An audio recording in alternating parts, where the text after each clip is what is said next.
Chennai Stanley அரசு மருத்துவக் கல்லூரியின் ஆய்வாளர்கள் மேற்கொண்ட மிக தீவிரமான ஆய்வின் முடிவுகள் நம்மை வியப்பில் ஆழ்த்தியுள்ளன.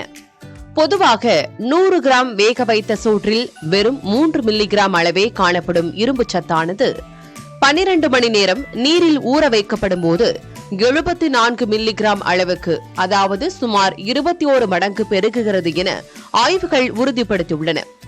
கர்ப்ப காலங்களில் இரத்த சோகையால் அவதியுறும் தாய்மார்களுக்கு விலை உயர்ந்த வேதி மருந்துகளை விடவும் இந்த எளிய நீராகாரம் ஒரு வரப்பிரசாதமாக அமையப் போகிறது. நொதித்தல் எனும் இயற்கை மாற்றத்தின் மூலம் உடலுக்கு தீமை விளைவிக்கும் அமிலங்கள் சிதைக்கப்பட்டு சத்துகள் நேரடியாக உடலில் சேருவதற்கு பழைய சோறு வழிவகுக்கிறது. மலச்சிக்கல், சிறுநீரக கோளாறுகளுக்கும் நல்ல தீர்வை தருவதாக பழைய சோறு உள்ளது. தமிழக அரசின் நன்மதிப்பையும் சுகாதாரத்துறையின் பாராட்டையும் பெற்றுள்ள இந்த ஆய்வு நம் மண்ணின் பாரம்பரிய உணவின் மகத்துவத்தை மீண்டும் ஒருமுறை பறைசாற்றியிருக்கிறது.